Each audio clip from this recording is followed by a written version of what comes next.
My husband mocked me in public and cheating. I changed locks, exposed lies, and reclaimed my life.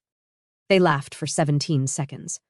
I counted each one while standing frozen in my burgundy dress, champagne flute trembling in my hand as Carter's words hung in the decorated conference room like a banner of my humiliation. "Stop acting like you own me, Ruby. You don't get to tell me where I go or who I'm with."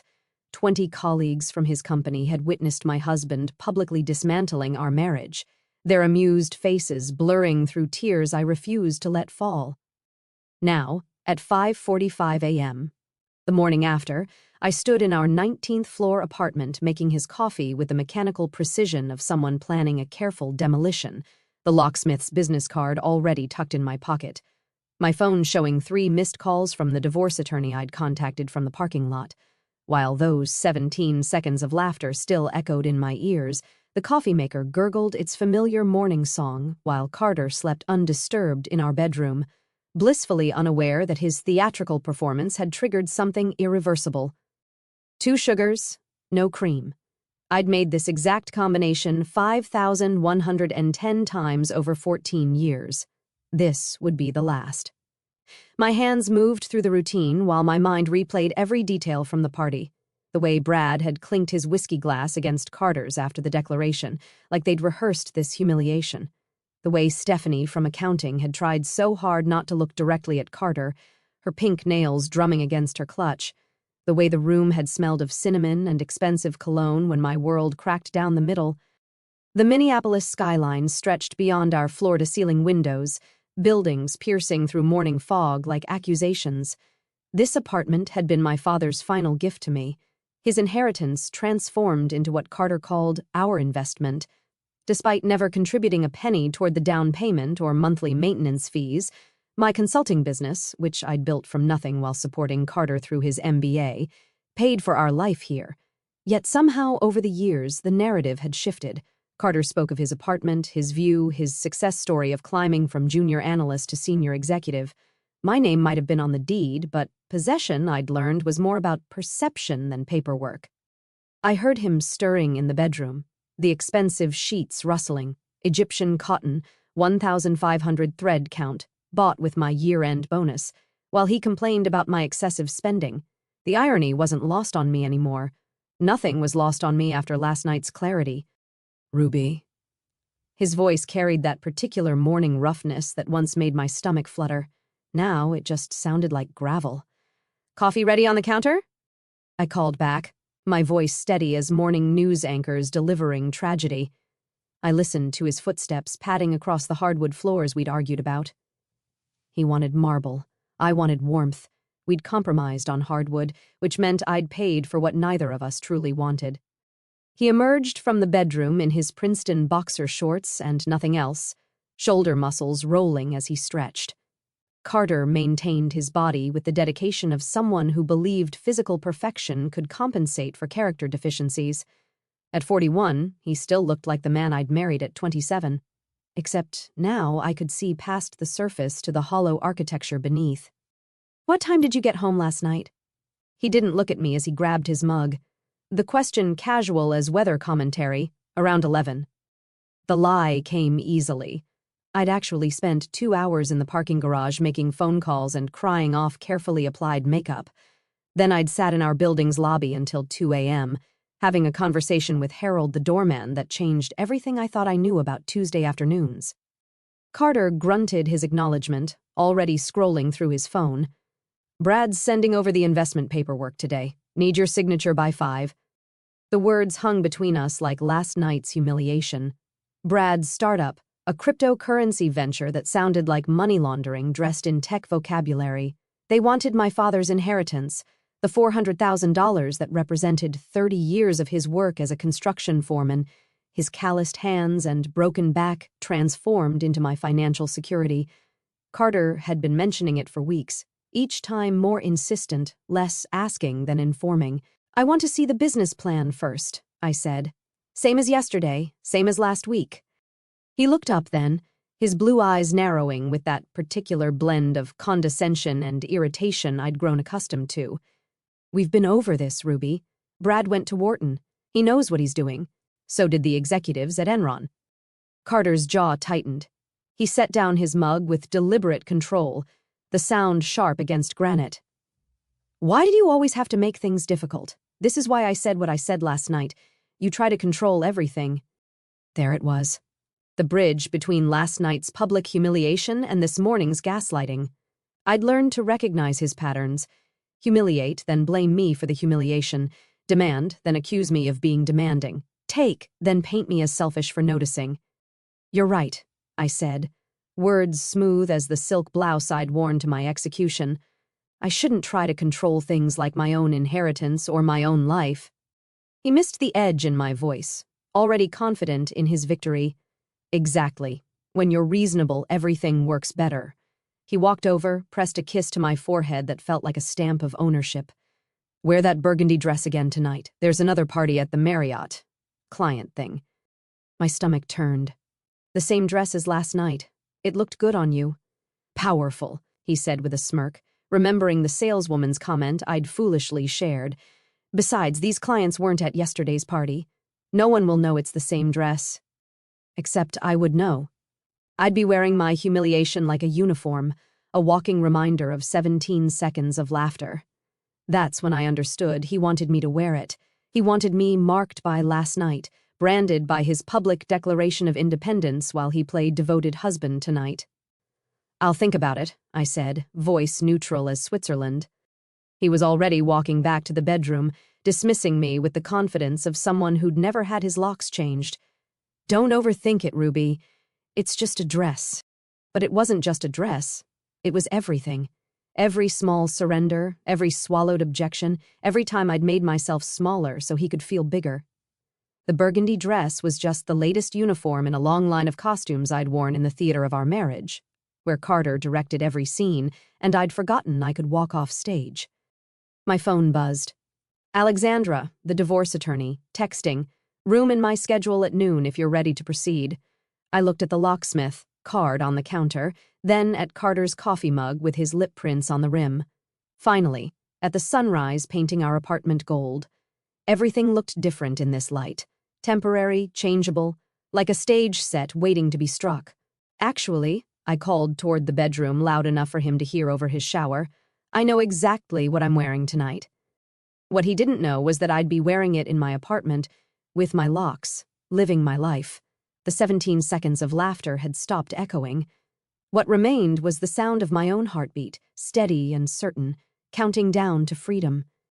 Carter's hand pressed harder against my lower back as we entered the Marriott's grand ballroom, his fingers spreading across the burgundy fabric like he was marking territory. The pressure felt different now, not protective, but possessive, the way someone might grip a briefcase full of money. The room sparkled with holiday decorations that someone had spent a fortune on, gold garlands, crystal centerpieces, and enough twinkling lights to power a small neighborhood. The smell of expensive perfume mixed with bourbon and that particular scent of corporate ambition. Sharp, metallic, desperate. Remember, Carter murmured against my ear, his breath hot with the whiskey he'd already consumed in the limo. These are important clients. Try to be pleasant. Pleasant? The word stuck in my throat like swallowed glass. After last night's humiliation, after 17 seconds of his colleagues laughing at me, he wanted pleasant. I was about to respond when I saw her. Stephanie from accounting, standing near the bar in a burgundy dress so similar to mine it couldn't be coincidence. The neckline plunged lower, the hem rose higher, but the color was identical. She stood with her back to us, blonde hair cascading down her spine like a waterfall of betrayal. Melissa, Brad's wife, appeared at my elbow with 2 champagne flutes. Her eyes darted between Stephanie and me, her face cycling through expressions like a slot machine before landing on pity. "Ruby, you look lovely," she said, handing me a glass while obviously struggling not to stare at the matching dresses.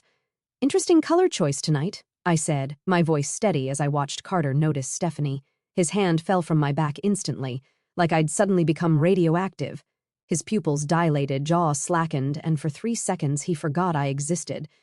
In those 3 seconds, I saw our entire marriage. Every late meeting, every Tuesday afternoon, every text he'd hidden by tilting his phone away. Stephanie turned then, her eyes meeting mine over Carter's shoulder.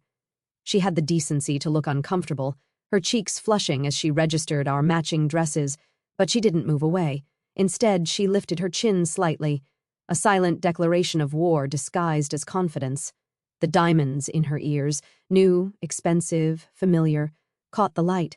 They looked exactly like the ones Carter had said were for his mother's birthday last month. "Those are beautiful earrings," I said to Melissa, though my eyes never left Stephanie. "Amazing how some women can wear expensive jewelry to work events. Must be nice to have that kind of income." Melissa coughed into her champagne.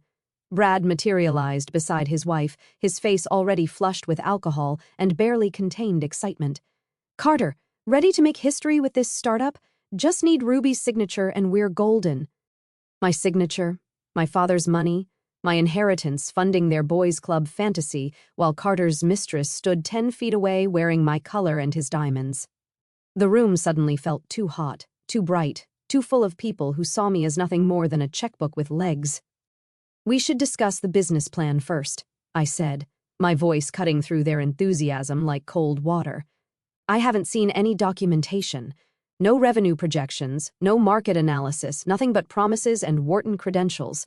Carter's face darkened, that particular shade of red that preceded his worst moments. "Ruby, we've discussed this." "No, you've talked. I've listened. There's a difference."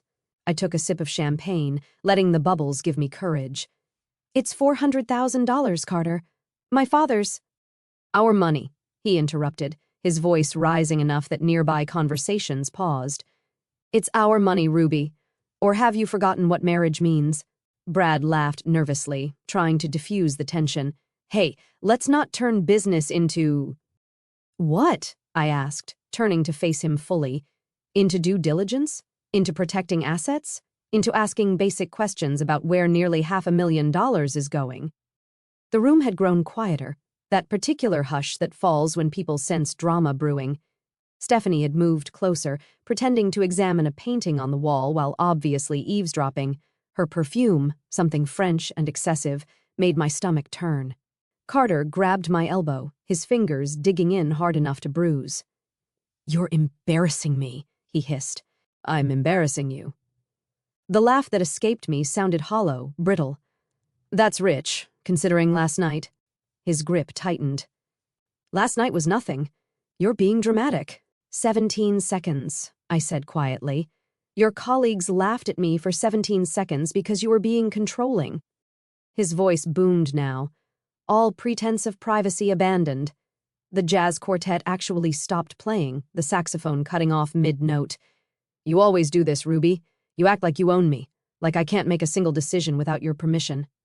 The entire room was watching now.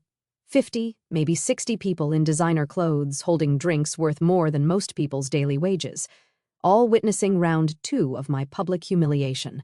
Stephanie had turned fully toward us, her expression unreadable but her body language screaming anticipation. Carter's finger jabbed toward my chest, not quite touching but close enough to feel aggressive. "Stop acting like you own me, Ruby. You don't get to tell me where I go or who I'm with." There were the same words as last night, but this time with an audience of clients instead of colleagues. This time with his mistress watching. This time with everyone waiting to see if I'd crumble or fight. The champagne flute in my hand trembled slightly as I set it down on the nearest table. The click of glass on marble sounded like a gavel falling. Inside, I was fragmenting into a million pieces.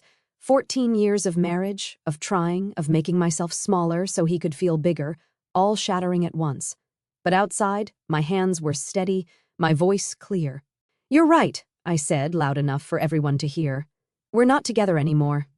The silence that followed was complete, absolute, the kind that makes your ears ring. Carter's triumphant expression, because he thought he was winning this public argument, shifted to confusion. His mouth opened, closed, opened again like a fish gasping for air. "What did you just say?" His voice cracked on the last word. I said, "You're right. I don't own you, and you don't own me. We're done." I turned away from his shocked face, from Stephanie's barely concealed satisfaction, from Melissa's horrified sympathy, from Brad's uncomfortable shuffling. My heels clicked against the marble floor, steady, rhythmic, final. Each step felt like shedding weight, like gravity was loosening its grip. Behind me, I heard Sarah from IT whisper to someone, "Good for her." Then louder, meant for me to hear, "Good for you, Ruby." I didn't stop walking until I reached my car in the parking garage. The December air bit at my skin, snow beginning to fall in thick, lazy flakes that stuck to my hair, my dress, my shaking hands as I fumbled for my keys. Inside the car, I sat for a moment, letting the silence wrap around me like armor. Then I pulled out my phone and made 3 calls, each one a nail in the coffin of my old life. Alexandra answered on the second ring. "Ruby, it's late. Are you—" "I'm ready," I said. "Can you file papers tomorrow?" Her pause was brief, then final. "I've been waiting years for this call. I'll have everything ready by morning." The second call was to secure life emergency locksmith. Diana's voice was warm, understanding. "We can have someone there tonight. Changing locks after midnight is our specialty." The third call was to Marcus, my brother, who managed a storage facility. "I need a unit," I said without preamble. "How big?" No questions, no surprise. Just immediate support. Big enough for a man's entire life. "I'll have one ready by midnight." "Ruby, good for you." 3 calls, 3 allies, 3 steps toward freedom. As I drove home through the falling snow, watching the city lights blur through my tears, I realized something. Carter had been right about one thing. I had been trying to control something. I'd been trying to control myself to make myself fit into the shape of what he needed. Tonight, in front of everyone who mattered to his image, I'd finally let go of that control, and in losing it, I'd found something else entirely. Myself. The snow had turned to freezing rain by the time I reached our building, each drop hitting my windshield like tiny bullets of reality. Through the lobby's glass doors, I could see Harold at his desk, and something in his posture told me he'd been waiting. I parked in my designated spot, number 19F, same as our apartment, and sat for a moment, gathering the courage to walk through those doors as a woman about to dismantle her life. Harold stood as I entered, his weathered face carrying an expression I'd never seen before, part relief, part sorrow, like watching someone finally escape a burning building. "Miss Thorne," he said, using my maiden name without my having to ask. "The locksmith called. She's on her way up. I gave her access to the service elevator." He paused, studying my face. I also took the liberty of putting extra boxes in the hallway, the good ones from the storage room. At 10:47 p.m., exactly, Diana arrived with a battered toolbox and eyes that had seen too many midnight escapes. She was perhaps 50, with silver streaking through her dark hair and calluses on her hands that spoke of real work. She didn't offer empty condolences or ask unnecessary questions. Instead, she knelt by our door and ran her fingers along the lock like a doctor examining a patient. "Commercial grade," she said, pulling out her tools. "Good bones, but outdated. Your husband never upgraded the security features, did he?" The question was rhetorical. She was already working, metal singing against metal. Men like that never think anyone would dare lock them out. Makes my job easier. As she worked, her story unfolded in quiet fragments between the sounds of pins clicking and tumblers turning. Her ex had locked her out 17 years ago, changed the locks while she was at her mother's funeral, came home to my entire life on the lawn in garbage bags in the rain. She tested the new deadbolt, solid and unforgiving, learned locksmithing after that, figured if I couldn't control much else, I could at least control who got through my door. The new keys she handed me were different from the old ones, heavier, with edges that bit into my palm. "Military grade," she said with satisfaction. "These babies can't be duplicated at some corner shop. You want copies? You come through me." She pulled out a business card. "My personal number's on the back, for emergencies or just to talk." While Diana packed her tools, I began the systematic archaeology of ending a marriage. Each item of Carter's required examination, classification, preservation. His Harvard MBA diploma, which he'd insisted on hanging in our bedroom for inspiration, went into bubble wrap. I grabbed a Sharpie and wrote on the box, educated but not enlightened. The Rolex I'd bought him for our 10th anniversary, 3 months of my consulting fees, went into its original box with a note, "Time's up." My movements were methodical, almost therapeutic. Each labeled box was a small act of revolution. His collection of first-edition business books became unread trophies. The golf clubs he'd bought with what he called his bonus but was actually our tax refund were tagged borrowed dreams. Then, behind his golf bag, my fingers found something that stopped me cold. A pink cashmere scarf, soft and expensive, reeking of Stephanie's perfume. I held it up to the light. This evidence of Tuesday afternoons I'd pretended not to know about. Instead of rage, I felt something closer to relief. Confirmation was its own kind of freedom. I folded it carefully, placed it in its own box, and labeled it Tuesday afternoons, personal property of your accounting department. Harold appeared in my doorway, having used his master key. "I brought a dolly," he said simply, then began loading boxes without being asked. We worked in comfortable silence until he finally spoke, his words careful but necessary. "Miss Thorne, I need to tell you something." He adjusted a box, not meeting my eyes. "I've worked here 15 years, seen all kinds of people, all kinds of marriages. Your husband, he thinks because he tips well at Christmas, gives me Celtics tickets sometimes, that I'm blind. But I see everything. Every Tuesday when you're at Pilates, that woman from his office comes here, takes the service elevator, stays exactly 90 minutes. The information should have hurt, but it just felt like confirmation of a test I'd already failed."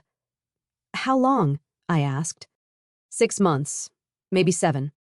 He finally looked at me, anger flashing in his usually kind eyes.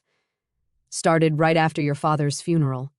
You deserve better than a man who can't even cheat with dignity. At least have the decency to go to a hotel, not the bed his wife sleeps in." We continued packing, Harold's revelation settling over me like armor. My hands moved faster now, with purpose. The wedding photo on our dresser gave me pause. We looked so young, so certain. I allowed myself exactly 3 minutes to mourn those people, to grieve the couple who'd believed in forever. Then I wrapped it in newspaper and added it to a box labeled fiction, a love story. By 11:30 p.m., the apartment looked like a crime scene where only one person's belongings had been murdered. Every trace of Carter had been boxed, labeled, and moved to the hallway. I sat at my laptop, crafting the email that would serve as both evidence and manifesto. The subject line read, "Transparency and Truth, a Necessary Update." The email itself was surgical in its precision. I attached the security footage Sarah from IT had secretly sent me. Carter's public humiliation of me at the party, his finger jabbing, his voice carrying over the jazz quartet. The video showed him toasting with Brad afterwards, celebrating what he thought was his victory. I added screenshots of credit card statements showing his Tuesday afternoon hotel charges, the ones he thought I didn't know about because he used the emergency card. The recipient list was comprehensive. Both sets of parents, his boss, our entire friends circle, his HR department, and, because I was feeling particularly thorough, the company's board of directors email list that Carter had left open on our shared computer. My finger hovered over the schedule send button. 2:30 a.m. Seemed right, late enough that he'd be locked out and drunk, early enough that people would read it with their morning coffee. Diana had finished installing the new lock mechanism on the door. "All done," she announced, testing the handle one final time. "Your fortress is secure."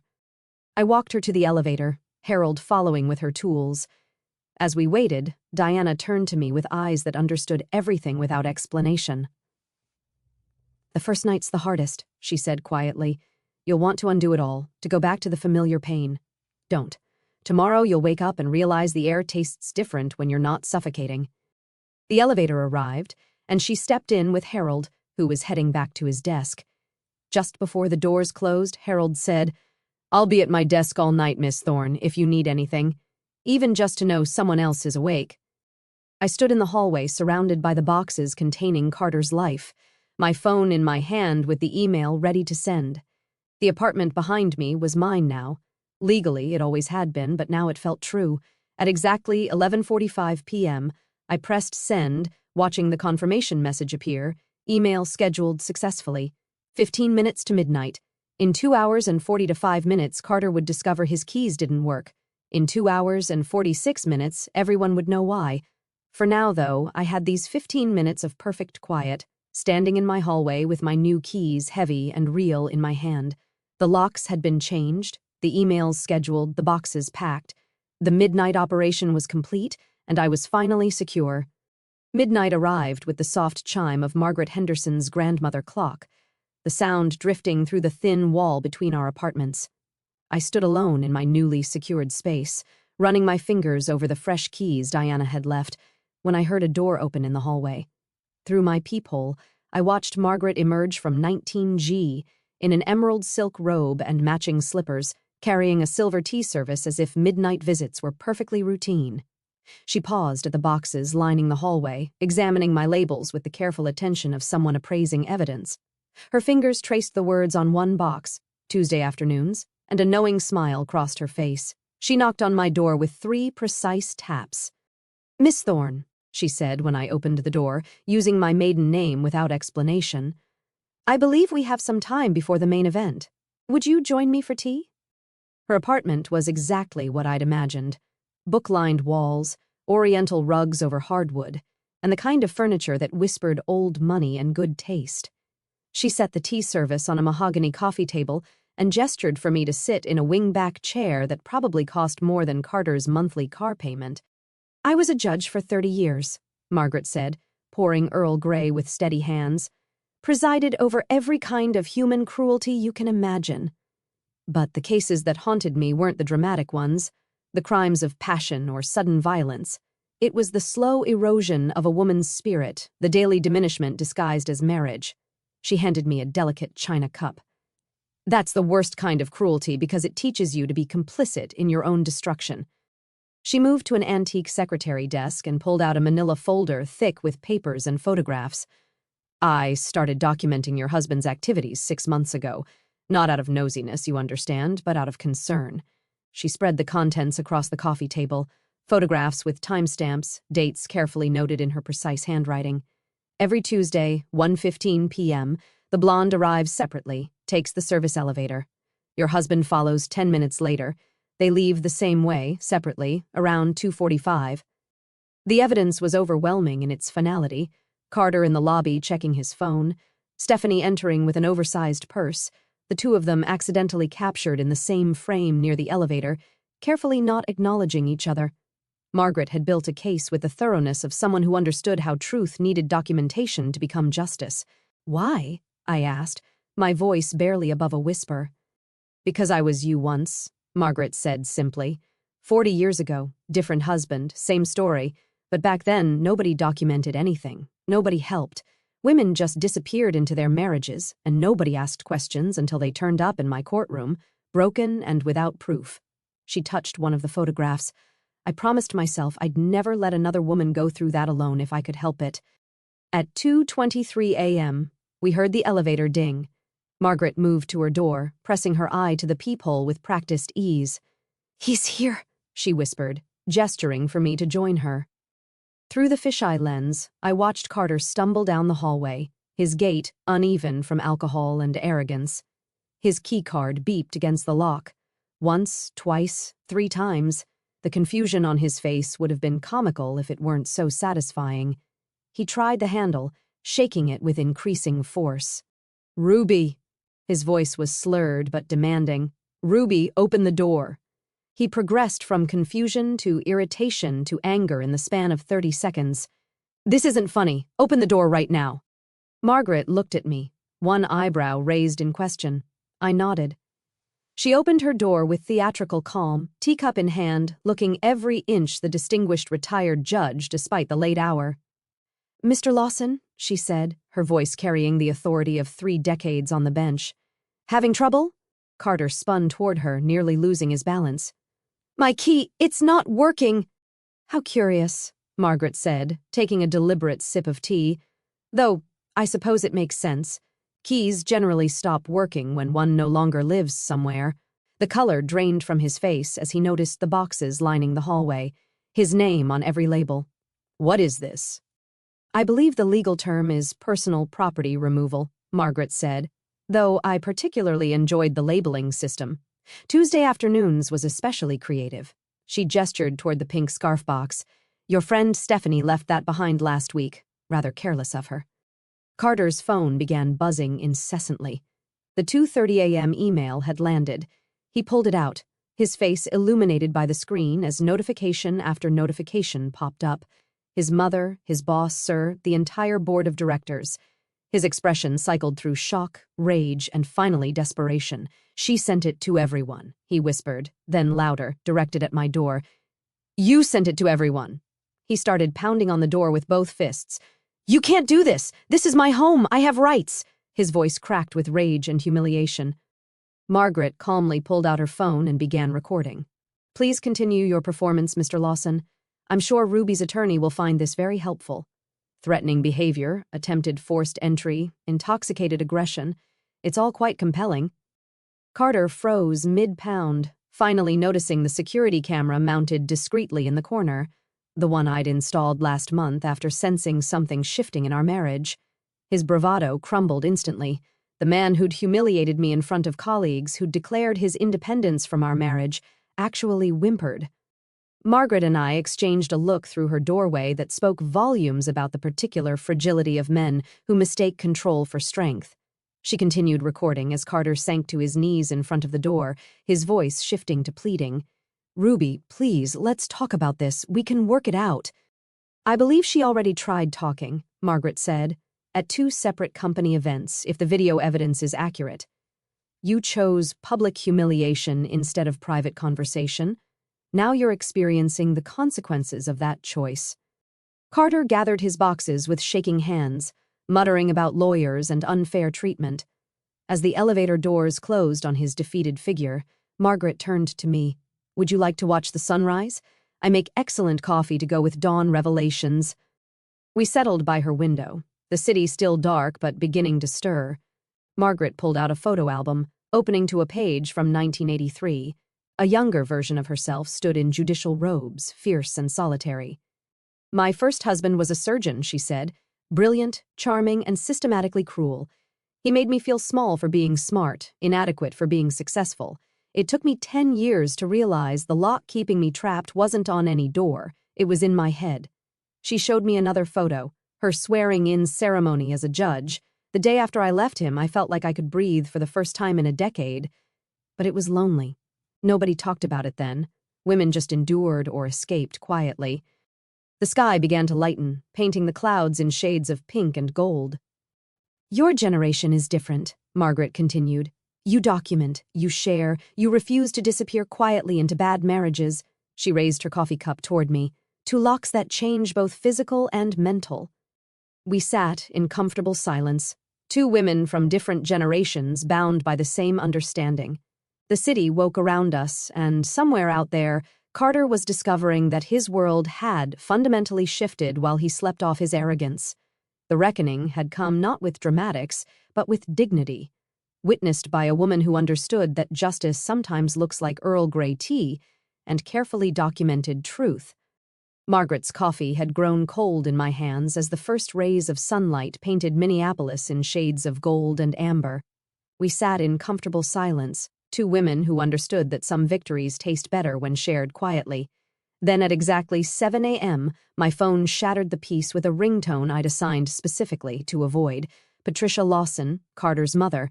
I looked at Margaret, who nodded encouragingly. "Sometimes the most surprising allies come from unexpected places," she said softly.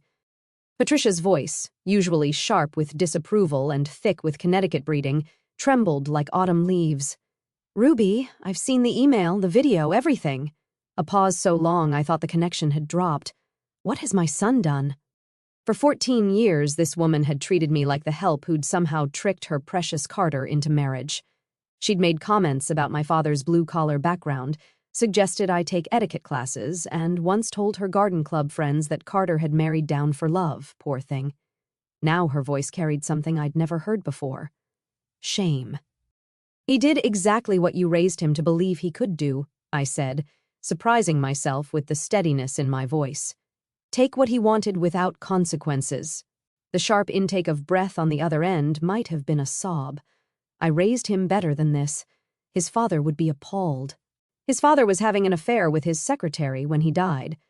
Patricia, Carter learned from the best." The silence stretched between us, years of pretense crumbling in seconds. When she finally spoke again, her voice was smaller, older. I suspected, but never. I couldn't face it, just like I couldn't face what Carter was becoming.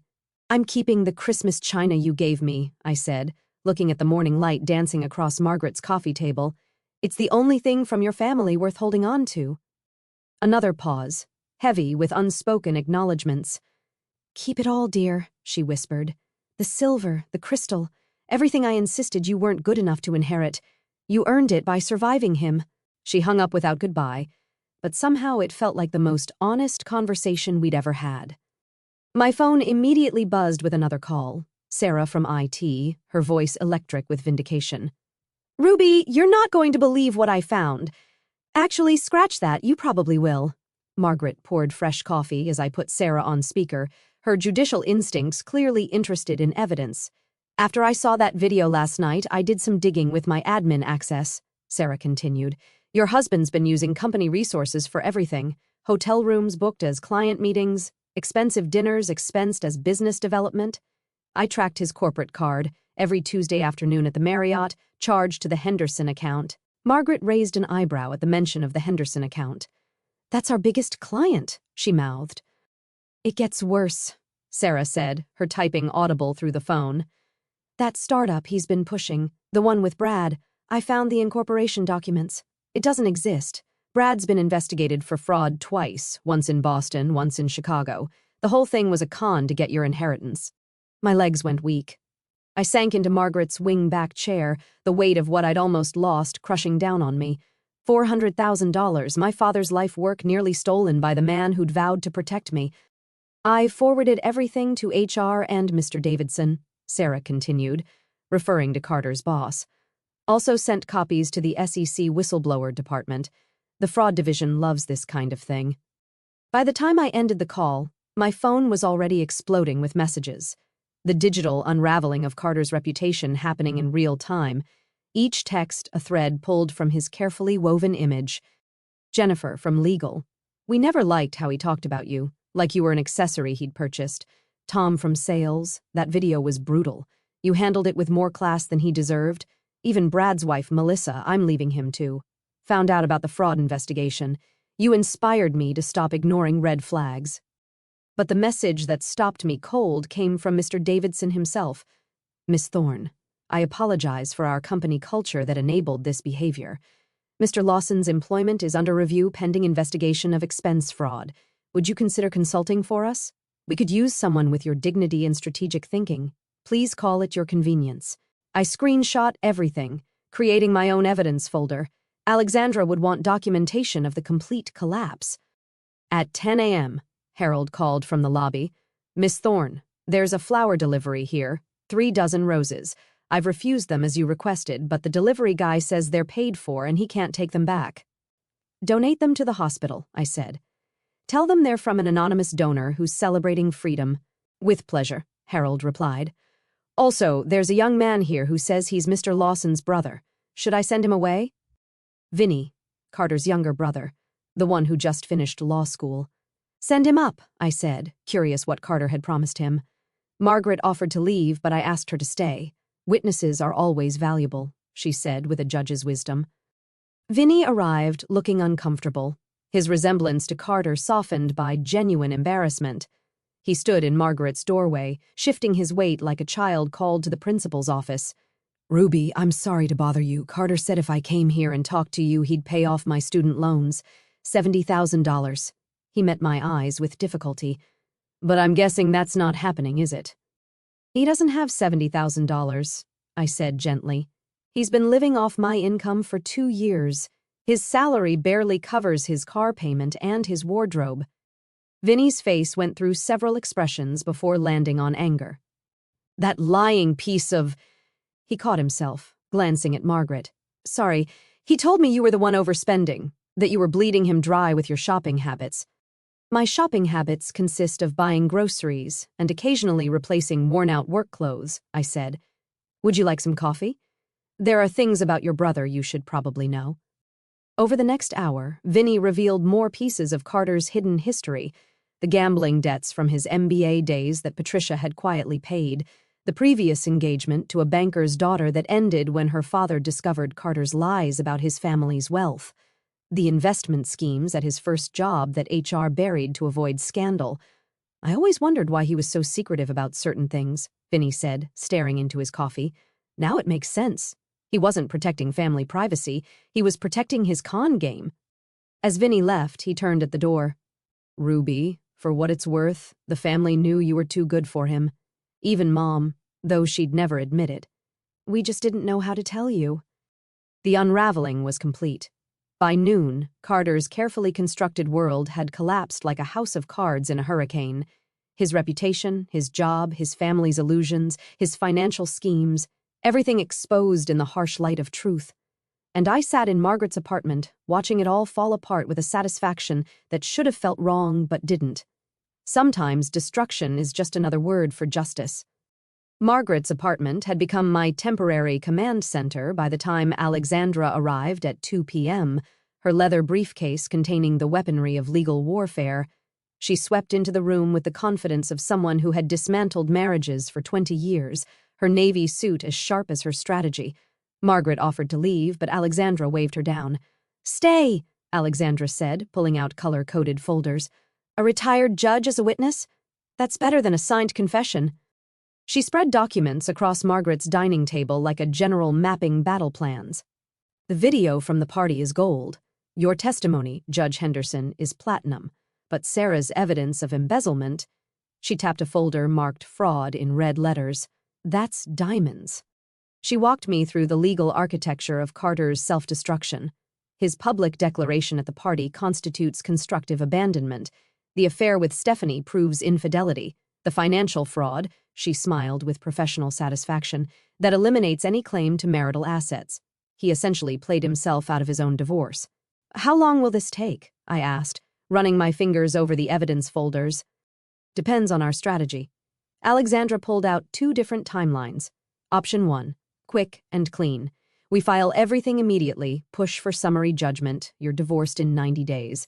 Option 2, we slow play it, let him marinate in uncertainty while his world continues collapsing. I thought about 14 years of being told I was too emotional, too controlling, too much. 14 years of gaslighting disguised as concern. Make him sweat, I decided. He made me doubt my own reality for over a decade. Alexandra's smile turned predatory. Psychological warfare it is. At 3:30 p.m., my phone buzzed. Harold's voice carried unusual tension. "Miss Thorne, there's a young woman here, Stephanie Mills. She says she has information you need." I looked at Alexandra, who nodded. "Mistresses often become star witnesses," she said quietly. "Let her up." Stephanie arrived looking nothing like the confident woman from the party. Her designer dress had been replaced with jeans and a wrinkled sweater.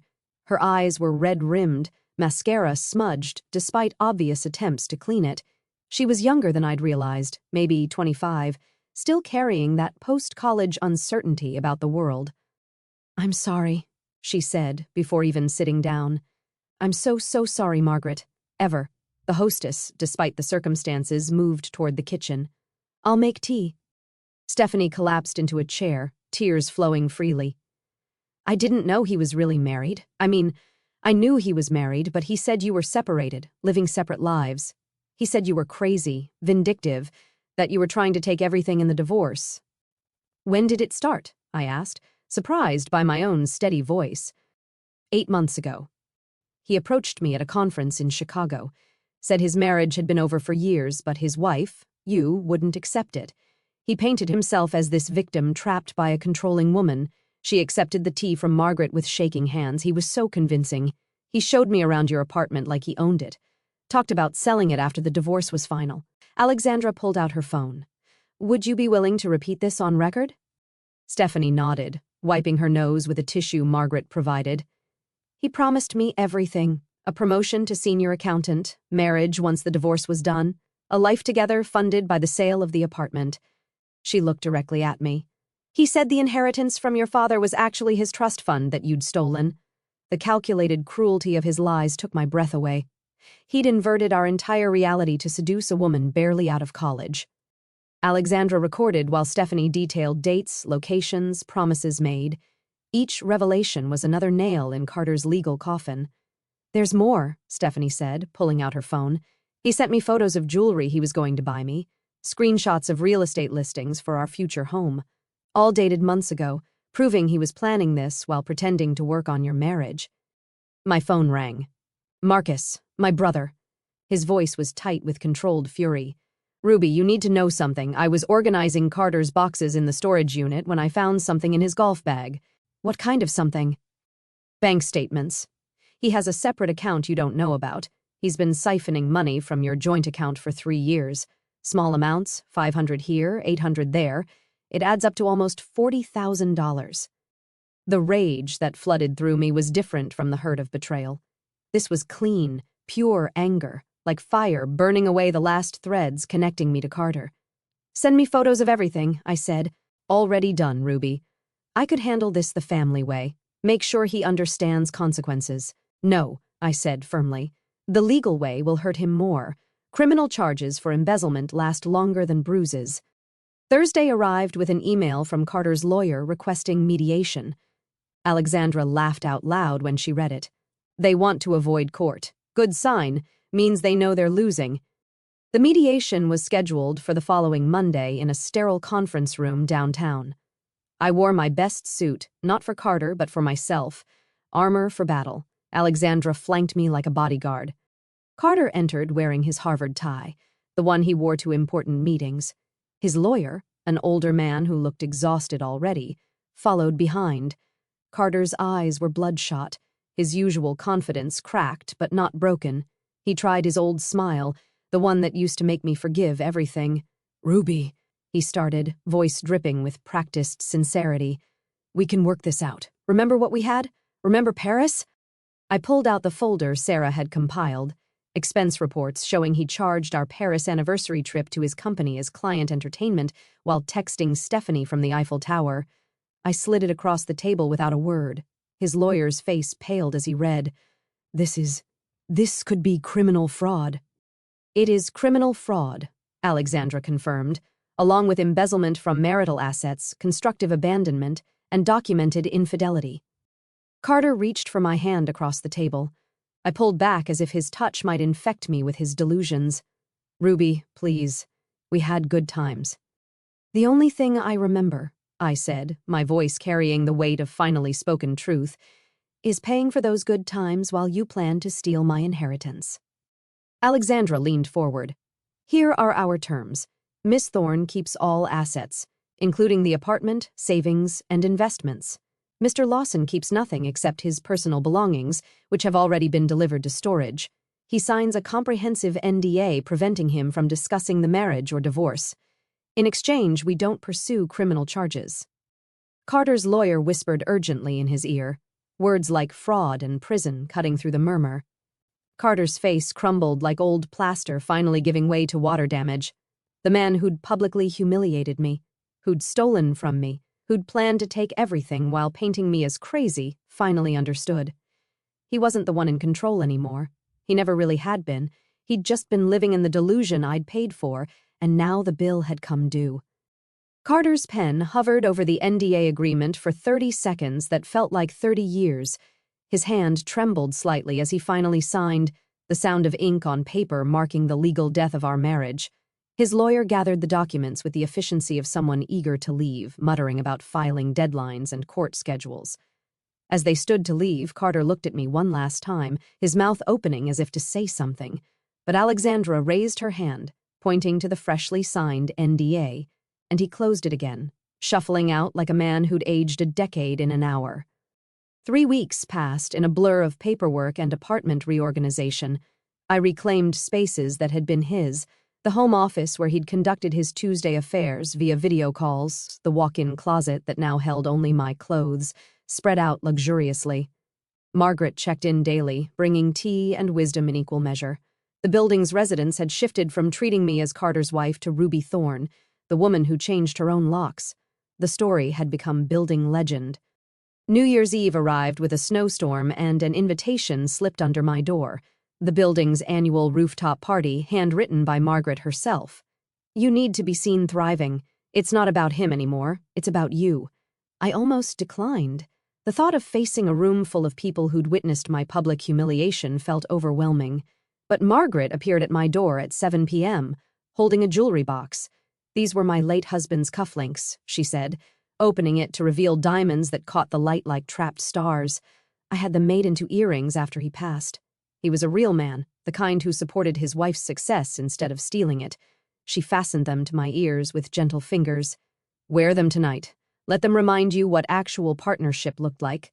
My dress choice was deliberate. Not the burgundy of humiliation or the black of mourning, but fire engine red. The kind of red that announces arrival, demands attention, declares war and victory simultaneously. When I looked in the mirror, I saw someone I hadn't seen in 14 years. Not Carter's wife or anyone's victim, but Ruby Thorne, 41 years old and finally fully alive. The rooftop venue sparkled with string lights and heat lamps fighting against the December cold. The moment I stepped off the elevator, conversations stuttered to a stop. Not the uncomfortable silence of scandal, but something else. Recognition, perhaps respect. Harold, dressed in his formal uniform, announced with unusual volume, "Ms. Ruby Thorne." The emphasis on my name was deliberate. Each syllable a declaration. The applause started with Margaret, of course, but spread through the crowd like wildfire. Dr. Kim from 12 raised her glass. The Johnsons from 8C nodded approvingly. Even the 20-somethings who usually ignored everyone over 30 were clapping. It took me a moment to understand. They weren't applauding my divorce or my drama. They were applauding my courage, the simple act of refusing to disappear quietly. I was 2 glasses of champagne into actual enjoyment when the elevator chimed at 10:47 p.m. The universe, it seemed, had a sense of dramatic timing. Carter stepped out with Stephanie on his arm, his chin raised in that way that meant he was pretending confidence. He wore his most expensive suit, the one I'd bought him for our 10th anniversary. Stephanie wore black, looking like she'd rather be anywhere else on earth. The room's energy shifted immediately, but not in the way Carter had calculated. Conversations didn't stop. They deliberately continued, voices perhaps a bit louder, backs turning with synchronized precision. When he approached the bar, the bartender suddenly needed to check inventory in the back room. When he tried to join a group near the windows, they dispersed like smoke, reforming elsewhere. Stephanie's face cycled through mortification to understanding to shame. She wasn't his new girlfriend being introduced to society. She was a prop in his revenge fantasy, and everyone knew it. When she caught my eye across the room, her expression crumbled. This wasn't what he'd promised her. Carter, red-faced and desperate, made a beeline for me, but Harold materialized from nowhere, joined by 2 other doormen I'd never seen work an event before. They formed a subtle but unmistakable wall. "Sir?" Harold said, his voice carrying across the now quiet rooftop. "You're not on the resident list. I'll have to ask you to leave, unless a current resident vouches for you." The silence that followed was complete. 60 people. Residents who'd lived here for years, who'd shared elevators and small talk with Carter, who'd attended his 4th of July parties. Not one person moved. Not one voice spoke up. The rejection was total, devastating in its unanimity. Carter's face went from red to purple. "This is ridiculous. I lived here for—" "Lived," Margaret interrupted, approaching with the authority of her former profession. "Past tense. The building's quite particular about security these days." At exactly midnight, as if orchestrated by fate, Margaret took the microphone for the traditional New Year's toast. The crowd turned toward her, effectively giving Carter their backs. She raised her champagne, diamonds glittering at her wrist, and spoke with the clarity of judgment. "To new beginnings," she started, her eyes finding mine across the crowd. "To women who realize their worth after years of being told they have none. To men who learn that consequences, like karma, always come due." She paused, taking a deliberate sip. "And to Miss Ruby Thorne, who reminded us all that sometimes the best renovation you can do to a home is removing the trash." The laughter that erupted wasn't cruel. It was cathartic, a collective release of tension. Glasses raised toward me from every direction. Someone started clapping again, and this time it sustained, growing into something that felt like vindication. Carter's composure finally shattered completely. "This is conspiracy. You've all been turned against me. This is illegal." But Margaret wasn't finished. She looked directly at him as if just noticing his presence. "Oh, Mr. Lawson, you're still here. How embarrassing for you." That's when Stephanie broke. She pulled away from Carter's arm, walked directly to me through the crowd that parted like water. "I'm sorry," she whispered, tears streaming. I was an idiot. He played me just like— She stopped, shaking her head. I'm just sorry. She headed for the elevator without looking back. Carter, now alone and surrounded by people who'd collectively decided he didn't exist, began what could only be described as a meltdown. Sarah from IT had her phone out, recording with the steady hand of someone documenting history. He ranted about conspiracy, about his rights, about how we'd all ruined his life. You ruined your own life, Margaret said calmly, her microphone still on. Ruby just stopped being your cleanup crew. That's when building security arrived. Not the friendly doormen, but actual security, the kind they kept for real problems. As they flanked Carter, he made one last desperate proclamation. I'll destroy you in court, Ruby. You'll get nothing. Alexandra, who'd been quietly sipping champagne in the corner, laughed loud enough for everyone to hear. With what money? Your assets are frozen pending fraud investigation. Your job is gone. Your mistress just publicly dumped you. Even your mother took Ruby's side. She raised her glass mockingly. Happy New Year, Carter. As security escorted him out, the crowd turned back to me. Not with pity or awkwardness, but with something that felt like solidarity. Dr. Kim clinked her glass against mine. Best party we've had in years, she said with a wink. The countdown to midnight began again. Margaret had actually paused it for the drama. As the numbers decreased and the ball dropped on the screen, I stood surrounded by neighbors who'd become witnesses who'd become allies. The new year arrived with cheers and champagne, and for the first time in 14 years, I celebrated without wondering what mood Carter would be in tomorrow. The fireworks faded into smoke against the Minneapolis skyline as the rooftop party continued around me, but I felt myself existing in a bubble of perfect clarity. Margaret squeezed my hand once before releasing it, her eyes carrying the satisfaction of justice served. The new year had arrived, and with it, the strange sensation of being completely unanchored from my old life. Not drifting, but finally free to choose my own direction. January dissolved into February, then March, each day building toward the final legal confrontation. The courthouse in downtown Minneapolis stood like a monument to other people's endings, but for me, it represented beginning. The same building where Margaret had once presided over countless divorces would now host mine. The morning of June 15th arrived gray and humid, the kind of weather that makes everything feel heavy except my heart. Carter appeared diminished in every way, his suit clearly borrowed, hanging loose on shoulders that had lost their arrogant set. His lawyer, a public defender who looked exhausted before proceedings even began, shuffled papers with the resignation of someone who knew this was just procedure. The embezzlement charges hovering over Carter's head had removed any possibility of contest. He couldn't fight without risking criminal prosecution. The judge, a woman about Margaret's age with similar sharp eyes, reviewed the documents with efficiency. Mr. Lawson, do you contest any of the terms set forth in this dissolution? No, Your Honor. His voice cracked on the honorific. 12 minutes. That's all it took to legally dissolve 14 years. The gavel came down with a sound like punctuation at the end of a very long sentence. As we filed out, Carter lingered by the courthouse steps, his face working through emotions like he was trying to find the right one. I loved you once, he said, the words falling flat in the humid air. I paused, Margaret's wisdom flowing through me like inherited strength. No, you loved what I provided, the stability, the money, the cover for your inadequacies. There's a difference between loving someone and loving what they do for you. He opened his mouth, closed it, then walked away, his figure growing smaller against the city backdrop until he turned a corner and vanished. I knew with absolute certainty I would never see him again, and the thought brought only peace, clean and complete, like the click of a well-oiled lock. 2 weeks later, Patricia Lawson called to arrange a visit.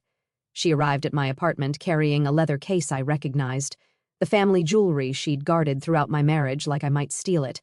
Her hands trembled slightly as she set it on my coffee table. I was wrong about you, she said without preamble, age having worn away her capacity for pretense.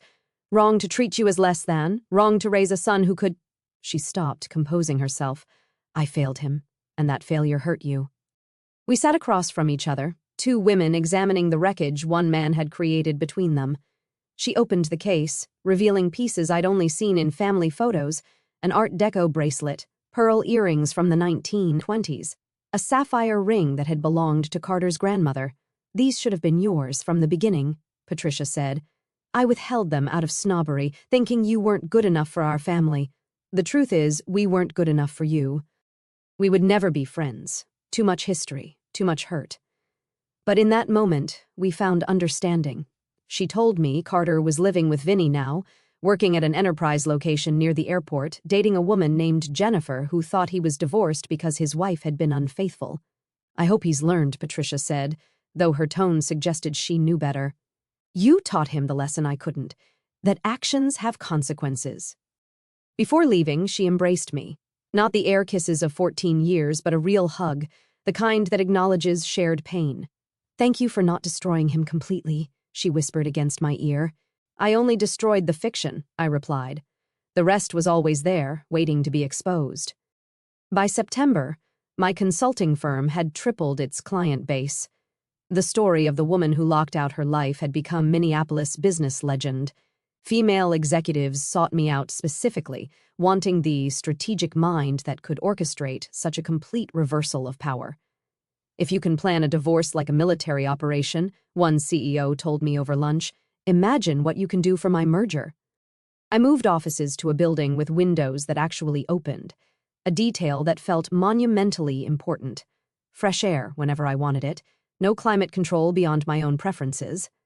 Margaret visited weekly, and together we'd founded something unexpected: the Lock Club, a support group for women learning to control their own doors, both literal and metaphorical. "We should write a book," Margaret suggested one afternoon, watching the group of 12 women sharing stories of escape and triumph. "Call it Changing the Locks, a guide to reclaiming your life." "Maybe," I said, though I was already thinking about chapter structure, the way truth could become instruction for others trapped behind doors they thought they couldn't change. Now, on this Tuesday morning in October, I stood in my apartment, truly, completely mine, watching another sunrise paint the city gold. The locks had evolved again. Smart locks controlled by my phone, a technology that felt symbolic. No physical keys to copy, no mechanical tumblers to pick, just encrypted digital security I controlled completely. Harold still worked the front desk, still called me Miss Thorne with obvious pride. Young women in the building sought me out for advice about relationships, careers, self-worth. Last week, a 28-year-old named Emma asked me the question I'd once asked myself: "How do you know when it's time to leave?" "When you realize the lock keeping you trapped isn't on any door," I told her, channeling Margaret's wisdom that had become my own. "It's in your belief that you need someone else's permission to be free. The moment you understand that, you already have the key." My phone buzzed. Another unknown number, probably Carter trying again through some app or borrowed phone. I deleted it without reading, without anger, without any emotion at all. Some doors, once locked, should remain that way. I made my coffee, 1 sugar, oat milk, prepared exactly how I preferred, and smiled at this small rebellion that had become routine. Freedom lived in these tiny choices as much as the dramatic ones. Every preference expressed, every boundary maintained, every decision made without seeking approval was another tumbler clicking into place in the lock of my own autonomy. The morning light caught the diamonds Margaret had given me, the ones that belonged to a man who'd understood partnership. They sparkled against my wrist as I raised my coffee cup in a silent toast, to endings that become beginnings, to locks that protect instead of trap, to the woman I'd become by refusing to remain who I was expected to be. The lock that changed everything wasn't just on my door. Prostitute was the one I'd finally installed in my own heart, securing my worth from anyone who might try to diminish it again. And that lock, that one, would never be changed. If this story of calculated revenge and reclaimed dignity had you cheering for Ruby, hit that like button right now. My favorite part was when Margaret delivered that devastating midnight toast, calling out Carter's presence with perfect judicial timing. What was your favorite moment of Ruby's transformation? Drop it in the comments below. Don't miss more gripping stories of courage and comebacks. Subscribe and hit that notification bell so you never miss an upload.